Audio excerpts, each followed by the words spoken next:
여러분, 믿음으로 가는 길이 늘 편안하고 뭐 일사천리로 잘 되고, 어떤 분들은 예수만 믿으면 뒤로 자빠져도 다이아몬드가 박히고 무슨 소가 새끼를 낳을 때 돼지를 2마리씩 껴서 낳는 줄 알고 그런 착각을 합니다. 의인이라도 7번 넘어집니다. 그러나 다시 일어나는 힘을 주시는 거지. 믿음의 여정은 때로는 참 지루하고 힘들고 어려울 수도 있지만, 그래서 믿음을 하나님이 주셨고 믿음 때문에 그 길을 가도록 요청하고 있단 말이에요. 이제 새로운 성전으로 이사를 들어가는 이 시점에 제가 하나님 앞에 이렇게 한번 따져봤어요. 하나님, 저도 목회를 좀 편하게 하고 싶은데요, 쉽게 하고 싶고 안정적으로 하고 싶은데요, 왜 저는 하나님이 한 곳에 머물지 못하게 계속 움직이게 하십니까? 5평 반 300에 10만 원짜리 개척을 해서 5개월 만에 이사를 하고, 또 3년 만에 이사를 하고, 또 10년 만에 건축을 하고, 야, 이제는 안정감을 가졌겠다, 이제는 편안하겠다 그랬더니 하나님이 또 하나님으로 이사를 하게 하고, 하나님으로 이사를 해서 이제 하나님의 성전 세워서 잘 지내려고 하는데 수용당해가지고 교회가 헐리고, 그래서 오늘의 저 예배당이 만들어졌는데 돌이켜보면 하나님은 이렇게 하신 거예요. 너 가만두면 여기에 머물러. 계속 내가 너를 밀어내는 것은 오늘의 저 예배당 시대를 열게 하려고 내가 너를 밀고 보내고 가라고 한 거야. 때로는 저도 평생 빚쟁이 목회를 하니까 빚없는 목사가 참 부럽기도 하고요, 그저 안식년도 몇 번씩 가는 목사님들이 너무 부럽기도 하더라고요. 28년 목회하며 안식년 한 번 없이 그냥 헐떡거리고 목회를 해도 늘 평생 빚쟁이 목회인데, 그럼에도 불구하고 하나님이 너 편하게 안주하라고 내가 너를 주의 종으로 부르지 않았고, 영혼들을 담을 하나님의 전을 오늘까지 만들도록 내가 너를 쓰고 싶어서 내가 너를 계속 밀어낸다, 가라고 하는 거야. 믿음 없이는 갈 수 없는 길, 하나님 사랑 없이는 갈 수 없는 길, 우리 하나님은 우리에게 허락해 주셔서 이제는 최고의 명품 예배당을 지어 하나님께 드릴 수 있고, 이제 다음 주에 이사를 갈 수 있으니 얼마나 감사해요. 때로는 쉽고 편리하고 안주하려고 하는 우리를 우리 하나님은 밀어내시고 보내시고 가라 하시고 명령하신단 말이에요. 그럼 내가 왜 가야 할까요? 왜 하나님이 보여줄 땅으로 가야 할까요? 나는 여기 머물고 싶은데요, 그 이유가 딱 하나예요. 하나님이 말씀이기 때문이에요. 내 생각은 아닐 수 있고, 내 상식도 아닐 수 있고, 나 현재 상황도 아닐 수 있는데 하나님이 말씀하셨기 때문에 우리는 가야 돼요. 인류 역사의 모든 것은 창조도 하나님의 말씀으로 창조하셨고, 사람들을 부르는 것도 하나님의 말씀으로 부르셨고, 이 말씀 속에는 창조, 역사, 능력, 축복이 다 들어있어요. 사람이 시작하는 게 아니라 하나님의 말씀으로 시작되었어요. 태초에 말씀이 있었어요. 그 말씀이 그리스도와 함께 있었어요. 그 말씀으로 천지가 창조돼요. 그만큼 말씀은 구원의 역사도 있고, 말씀은 심판과 멸망도 있고, 모든 말씀 속에는 능력이 있더란 말이에요. 여러분이 지금 더 나은 미래를 향하여 현재 안주하지 않고 출발하고 가야 하고 도전해야 하는 이유는 하나님의 말씀을 붙잡기 때문이에요. 말씀이 아니면 내가 움직일 이유가 없어요.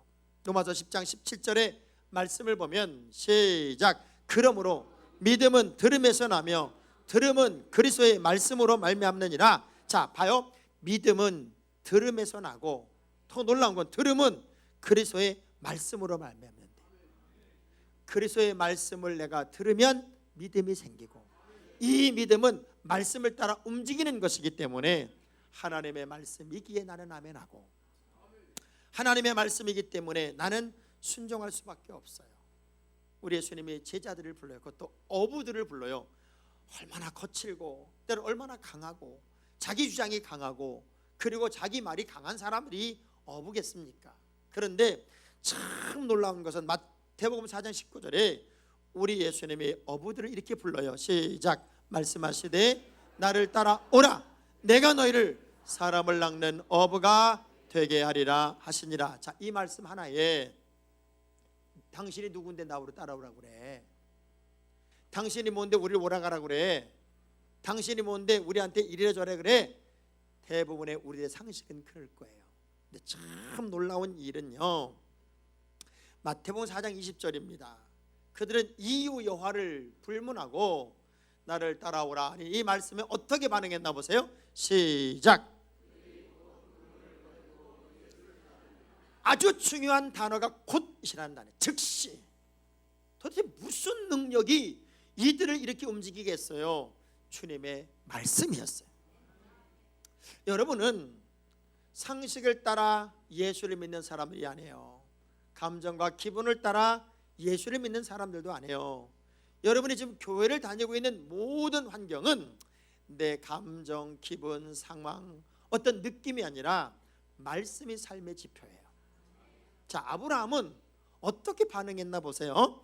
창세기 12장 4절에 하나님의 말씀이 딱 떨어짐과 동시에 시작. 이에 아브라함이 여호와의 말씀을 따랐고 롯도 그와 함께 갔으며, 아브라함이 하란을 떠날 때에, 저는 이 75세라는 말을 왜 강조했을까? 여러분, 나이가 75세가 들면요, 안주하고 싶어요. 편안하고 싶어요. 뭘 새로움에 도전하기 싫어요. 여기가 그냥 내 집이고 나 건드리지 마라, 한사가 귀찮아.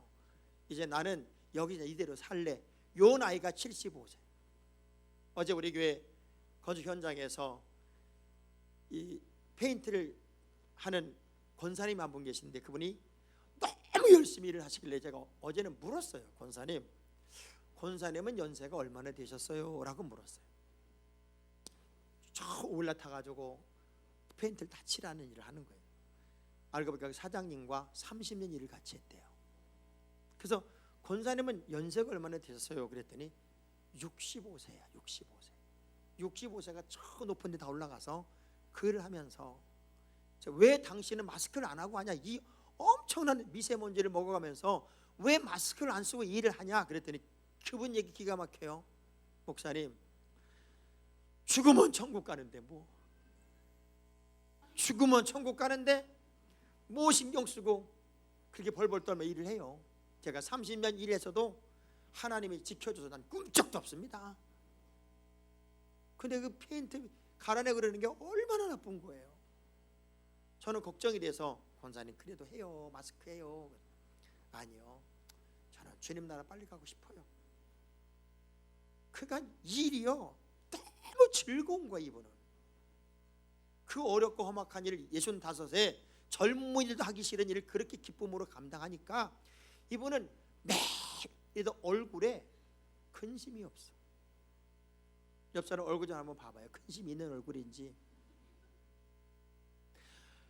얼마나 빠른 응답, 이 아브라함이 얼마나 빠른 응답을 했냐면, 영어 성경으로 보면 이렇게 돼 있어요. So Abraham went, 이렇게 돼 있어요. 그냥 바로 갔다. 그게 바로 얼마나 빨리 갔냐? 바로 갔다. 이 가라는 말씀은 히브리어의 앞단어로 쓰이는데 알라크란 말이에요. 알라크. 가라. 그 말 떨어지기가 무섭게 예스 이렇게 된 거예요. 어디로 가요? 왜 가요? 언제 가요? 그런 말이 없어요. 하나님의 말씀으로 가. 예스. 이게 얼마나 대단한 고백이냔 말이죠. 많은 분들이 이렇게 표현합니다. 네가 일 좀 해야 되겠어. 내 마음에 감동이 있으면 하나님 좀 더 준비하고요, 좀 더 돈 좀 벌고 좀 더 안정되고요, 좀 더 나아지면요. 대부분의 사람들은 딜레이 시켜요. 자꾸 딜레이 시킨다고요. 뒤로 밀어요. 그런데 아브라함은 그냥 대답을 해버립니다. 참 놀라운 건요, 이스라엘의 역사를 보면 다른 나라 모든 나라가 건국의 역사가 있어요. 우리나라는 단군 신화. 그래서 곰이 마늘 먹고 곰이 사람이 돼가지고, 그래가지고 곰과 환웅 사이에서 어떻게 애가 태어난 게 단군이고 그 우리 조상이 돼. 그러니까 우리는요 조상이 곰이야. 그래서 욕도 그런 욕, 이런 미련 곰탱이 같은 미련한 거예요. 자꾸 곰에서 태어나서. 옆 사람한테 물어봐요. 당신은 곰 몇 대 손이요? 물어보세요. 단군 신화, 로마는 늑대 젖을 먹고 자란 로물루스 신화가 있고, 중국은 반거와 여호와의 신화가 있습니다. 그런데 참 놀라운 건 이스라엘에는 이런 신화가 없어요. 이스라엘의 건국의 역사는 아브라함이 가나안 땅으로 이주하여 세워진 나라가 이스라엘의 역사예요. 하나님의 사람이 세운 나라 이스라엘. 그래서 하나님의 선민 이렇게 말하는 거예요. 하나님의 뜻, 하나님의 방법으로 산다는 것, 그것은 다른 이유가 없어요. 말씀 때문에, 그분의 뜻이기에, 그분이 원하시기에, 하나님이 기뻐하시는 일이기에 나는 단지 아멘 하는 거예요. 죽음의 부정이라는 책을 쓴 폴리처상을 받은 에른스트 베커라고 하는 이 사람이 이런 말이에요. 인간을 근본적으로 바꾸는 것은 하나는 신경쇠약에 걸리는 것이고, 다른 하나는 하나님과의 사랑에 푹 빠지는 것이다. 그러니까 우리가 하나님의 사랑에 푹 빠지면 못할 게 하나도 없어요.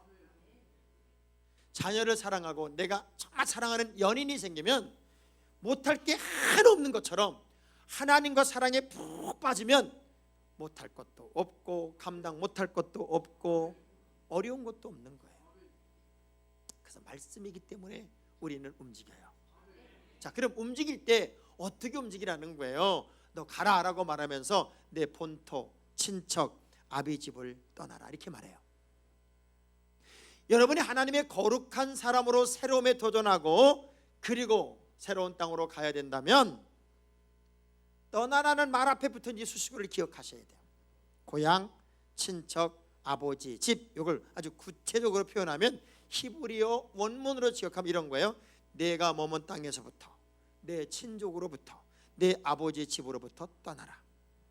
살고 있는 땅, 혈연과 지역관계라는 보호막, 아버지라는 결정권자, 이 모든 곳에서 너는 나만 바라봐라. 그 얘기.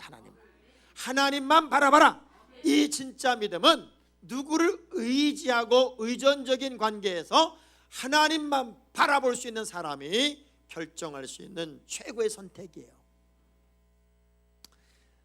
사람은 자꾸 의지하고 싶어지고 습관에 머물고 싶어지고 한계에 있고 싶어지고 새로운 것에 대해서는 안전을 보장받고 싶어합니다. 그런데 희한하게도 네가 지금까지 너를 보호해줬고 너를 지탱해줬던 모든 습관, 편안함, 그리고 너를 얽어매고 있었던 모든 것, 화려한 문화의 발전이 도시하는 이 하란, 그냥 머물고 싶고 있고 싶고 보호받고 싶은 그 한계에서 떠나.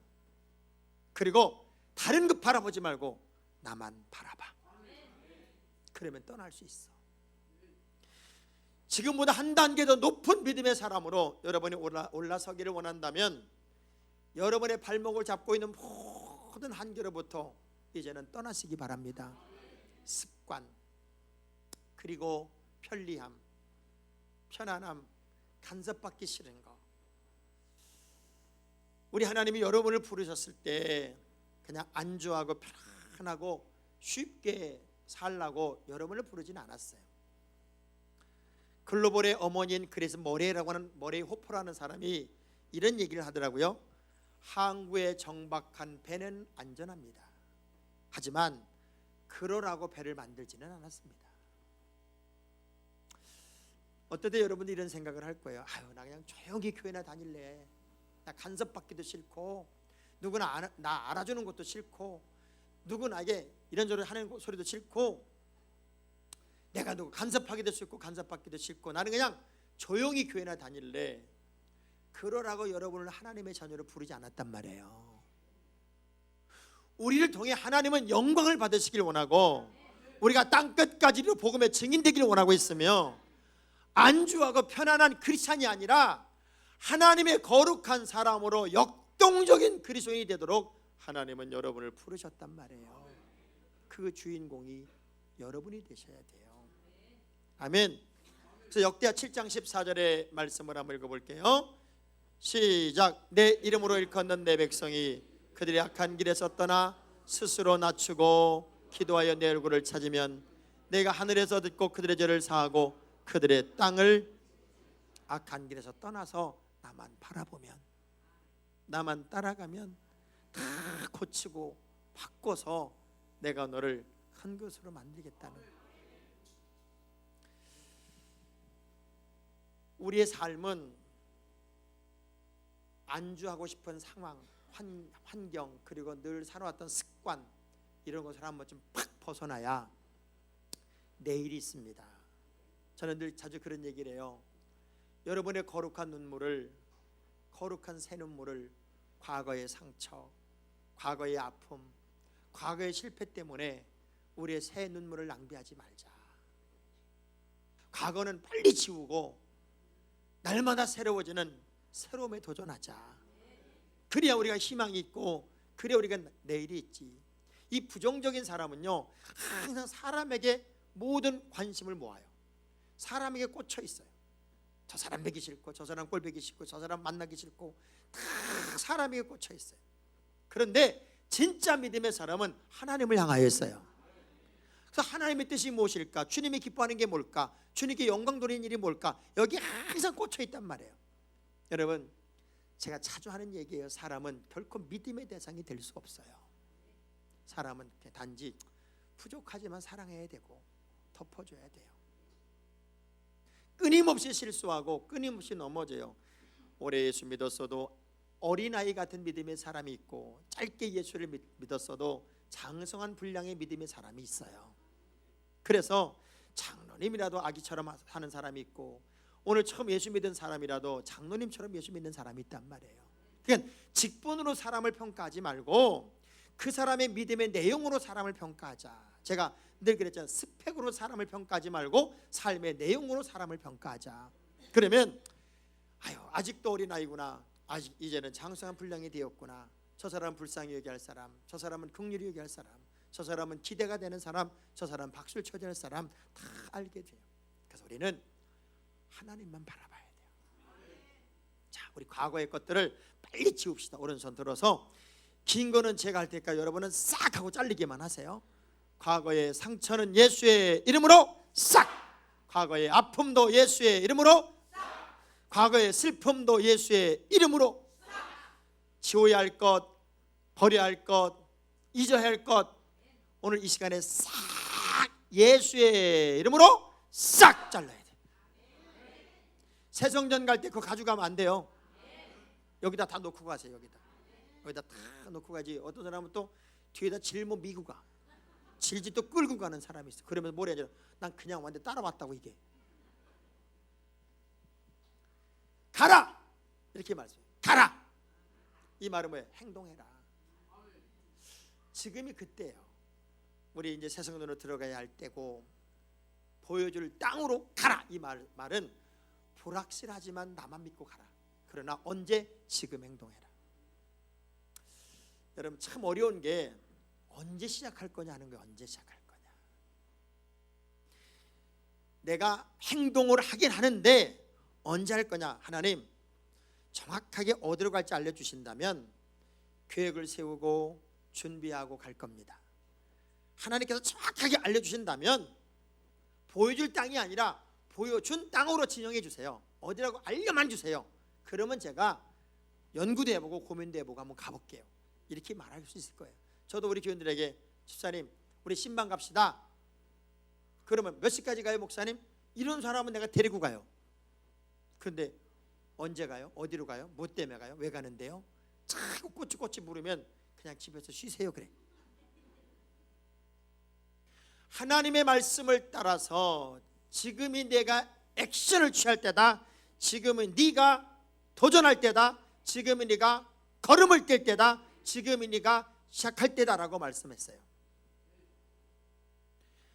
한 맹인 여성 선교사님의 고백입니다. 이런 글이 있어요. 나를 도와주기 위하여 내 손을 잡고 인도해 주는 사람이 있습니다. 그는 나에게 100m 전방에 무엇이 있다고 알려주지 않습니다. 맹인한테 100m 앞에 뭐가 있다고 말할 필요가 없어요. 그 사람은 그저 내 발 앞에 계단이 있다고만 알려줍니다. 그러면 나는 그 사람의 말을 듣고 계단을 오르기 위하여 발을 높이 들기만 하면 됩니다. 믿을 만한 안내자에게 나의 발걸음을 맡기고 한 걸음 한 걸음 따라가다 보면 내가 가야 할 목적지에 도착하게 됩니다. 우리는 10년, 20년의 일을 알지 못합니다. 또 알아야 할 필요도 없습니다. 그저 진실하신 인도자 예수님께 우리의 걸음을 맡기고 한 걸음 한 걸음 따라가다 보면 우리를 위해 예비해 주신 저 영원한 하늘나라에 무사히 도착하게 될 것입니다. 단지 하나님이 하라 하시는 그대로 나는 하겠습니다, 가라 하시는 그 말씀 따라 나는 가겠습니다. 그렇게 한 걸음 한 걸음 가면 하나님은 우리에게 가장 확실한 목적지에 도달하게 할 거라는 거예요. 우리 둘째 아이가 28사단 사단에 있어요.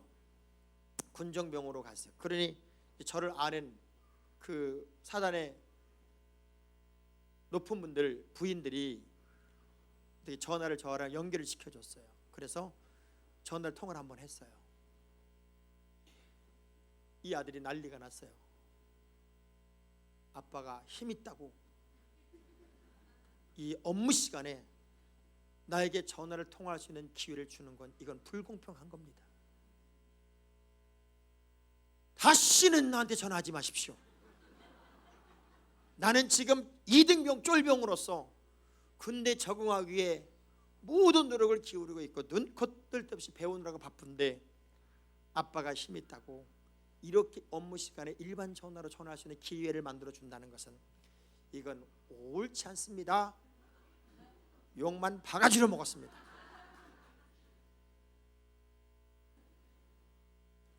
순리를 따르라는 거예요. 순리를. 나는 아버지라고 굉장히 좋게 너 편하게 해준다고 그랬더니 욕만 먹었어요. 내가 군정병으로서 말씀을 가르치고 그 군인들을 변화시킬 그 위치에서 특혜를 누린다는 것은 아이들에게 권위를 잃어버릴 수가 있으니 내가 차라리 외박을 나갈 수 있는 날을 알려드릴 테니 다시는 찾아오지도 말고 전화하지도 말라고. 한편으로 서운하기도 하지만 한편으로는 하나님의 정확한 법칙을 알고 있기에 고맙더라고요. 여러분, 살아가다 보면 내 생각대로 안 될 때 있고 내 방법대로 안 될 때 있어요. 그래도 참 더딘 것 같아도 하나님의 뜻대로 내가 가고 있다면, 지금 많이 힘들고 어려워도 하나님의 방법대로 가고 있다면 여러분 지치지 말자고요. 이번에 KLPG에서 우승한 우리 신혜가 거의 5년 동안을 우리에게 왔을 때 한 해에 신인상을 탔고 그 다음에 2승을 하고 상금을 10억이나 넘게 타고, 그리고 5년 동안 그야말로 바닥을 쳤어요. 그래도 떨어지지 않을 만큼 올해는 뭔가 좀 해보려고 열심히 했는데 그만 화보 촬영하다가 떨어져 무릎을 깼어요. 그래서 몇 주 동안 대회도 못 나갔어요. 놀라운 일이 벌어진 거예요. 이번에 대회가 메이저 대회고 이번 대회 우승하면 상금도 우승 상금은 1억 4천이고 그리고 4년 동안 시드를 받아요. 첫째 날, 둘째 날 치니까 꼴찌 60명, 컷오프 통과한 60명 중에 60등이에요. 60등. 60등으로 턱걸이에서 이제 떨어지지 않고 올라갔어요.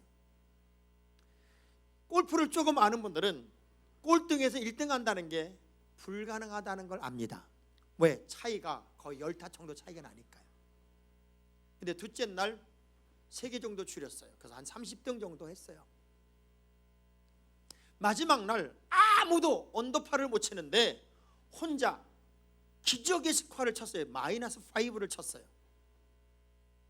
그리고 끝나고 기다려요. 마이너스 8에서 기다리고 있어요.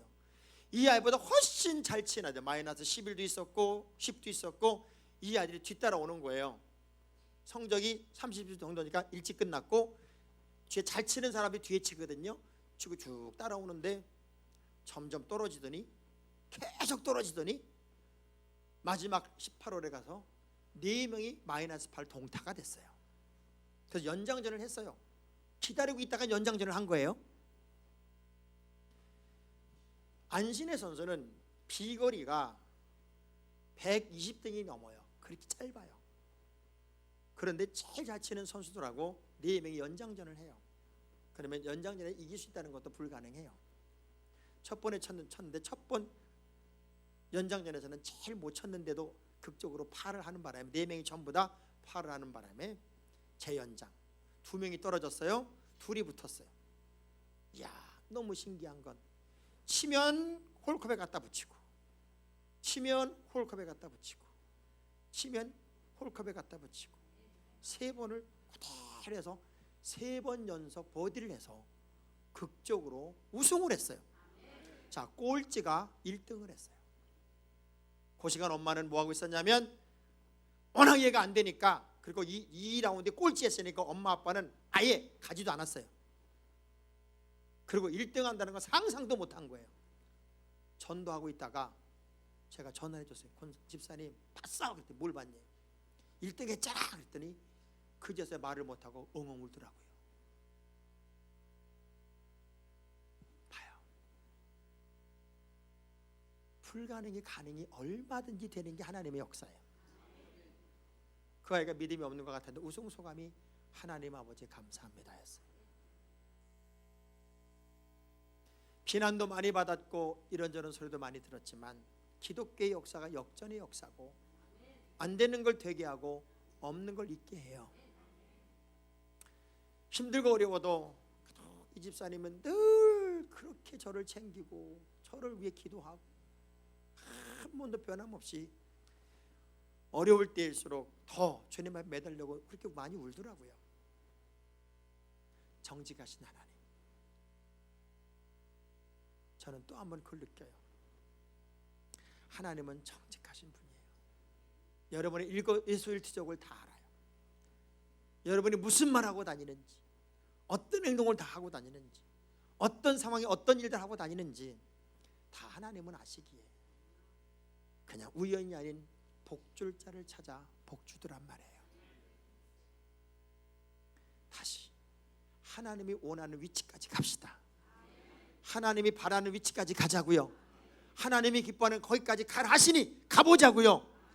그것이 벅차고 힘들고 어려워도 하나님의 말씀이고 하나님이 기뻐하는 일이니 나의 과거의 것들을 다 잘라내고 이제 새 성전, 새로운 시대, 새로운 역사의 주인공이 되기 위해 한 번쯤 도전해보잔 말이에요. 그래서 새 시대에는 가장 앞선 자리에서 일상의 언어가 간증이 되는 우리 축복의 주인공이 우리 모두가 될 수 있기를 주의 이름으로 축원합니다. 기도하겠습니다.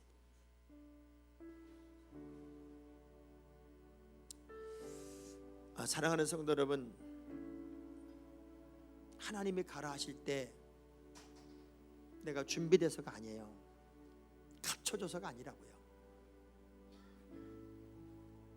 하나님이 필요하셔서 하나님이 기뻐하는 그 위치로 우리를 올려놓기를 원하셔서 우리에게 한 번쯤 더 도전하라고 하면 우린 도전하고 시도하고 달려갈 필요가 있어요. 하나님, 이 시대의 아브라함이고 싶습니다. 일상적인 그리스도인이 아니라 하나님이 주목하는 한 명이 내가 되고 싶습니다. 그 주인공의 삶을 내가 살게 하여 주옵소서. 우리 주여 한번 부르고 결단하며 동성으로 기도합니다. 주여